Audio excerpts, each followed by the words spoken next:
आपण बघत आहात CTV न्यूज. नजर प्रत्येक बातमीवर. हिंदी आणि मराठी भाषेत बातम्या प्रसारित करणारे जिल्ह्यातील एकमेव channel, sponsored by Sukhkarta associates. आणि आता पाहूया गेल्या 24 तासातील बातम्या पटापट. चंद्रपूर येथे आराध्य दैवत माता महाकालीची यात्रा सुरू आहे. यात्रेकरिता अनेक भाविक दूरदूरून देवीच्या दर्शनाकरिता येतात. मात्र 2 दिवसांपूर्वी आलेल्या वादळाने अनेक भाविकांना त्रास सहन करावा लागला. स्थानिक नेत्यांचे मोठमोठे बॅनर या यात्रेत झळकत आहेत. यावरून दर्शनाकरिता आलेल्या भाविक महिलेने बॅनरवरून नेत्यांची चांगलीच खरटपट्टी काढल्याचा व्हिडिओ सध्या प्रसार माध्यमात प्रचंड व्हायरल होत आहे. सिरोंचा तालुक्यातील राज्याच्या वेशीवर असणाऱ्या झिंगणूर गावातील नागरिकांना गढूळ पाणी पिऊन तहान भागवावी लागत असल्याचे भयावह चित्र समोर आले आहे. 3 प्रमुख नद्या उन्हाळ्यातही दुथडी भरून वाहत असलेल्या गडचिरोली जिल्ह्यातील ही दैनावस्था आहे. नेमके प्रशासन आणि सरकार करते काय? विकास यालाच म्हणायचा का? असे असंख्य प्रश्न येथील नागरिक उपस्थित करीत आहेत. मनपामध्ये कंत्राटी कामावर असलेल्या वाहन चालकाचा गळफास लावलेल्या स्थितीतील मृतदेह कुजलेल्या अवस्थेत आढळून आल्याने एकच खळबळ उडाली. 35 वर्षीय अमित पोकळे हा मनपामध्ये कंत्राटी तत्वावर वाहन चालक होता. काही दिवसांपूर्वी त्याला कामावरून काढण्यात आले होते. मृत्यूपूर्वी लिहिलेल्या सुसाईड नोटमध्ये त्याने मनपाच्या कर्मचाऱ्यांचा उल्लेख केला आहे.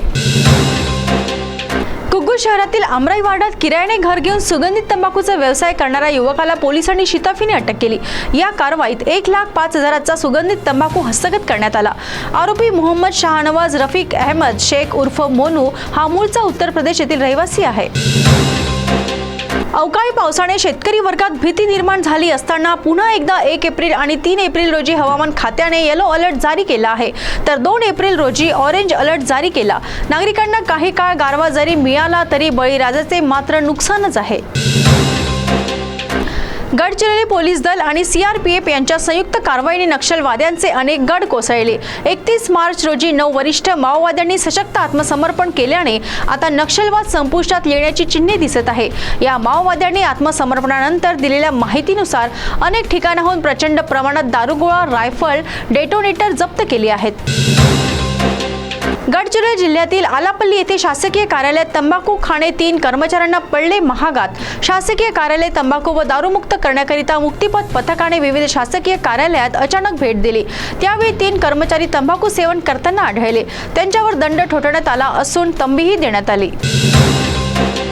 अमरावती शहरातील हॉटेल निमंत्रण येथे गुन्हे शाखेने धाड टाकत 3 युवक युवतींना ताब्यात घेतले. भोजनालयाच्या आड 600 रुपयात 1 कंपार्टमेंट देण्यात येत होते. या हॉटेलमध्ये एकूण 6 कंपार्टमेंट तयार करण्यात आले आहे. गुन्हे शाखेला याची माहिती मिळताच त्यांनी हॉटेल चालकासहित युवक युवतींना ताब्यात घेतले.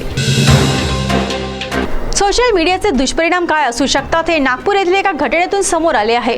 वडील मजूर आणि 14 वर्षीय 8व्या वर्गात शिक्षण घेणाऱ्या मुलीचे इंस्टाग्रामवर एका 28 वर्षीय करण केशव केसी या युवकासोबत मैत्री झाली. हळूहळू हा युवक तिला आपल्या जाळ्यात ओढू लागला आणि एके दिवशी तिला शाळेतून दुचाकीवर घेऊन थेट लॉजमध्ये गेला आणि तिच्यावर अत्याचार केला. त्यानंतर त्याची हिंमत वाढली आणि हा प्रकार वारंवार घडत राहिला. धास्तावलेल्या मुलीने शाळेत जाणे बंद केले. हे पालकांच्या लक्षात आल्यावर त्यांनी तिला विश्वासात घेत ठाण्यात तक्रार केली. चंद्रपूर शहरातील भिवापूर वार्डातील लक्ष्मीनगर येथे भर दुपारी घरफोडी झाल्याने प्रभागात एकच खळबळ उडाली. 67 वर्षीय स्वर्णा कांबळे ह्या तेरवी कार्यक्रमाला बाहेर गेल्या होत्या आणि त्यांचे पती दवाखान्यात गेले होते.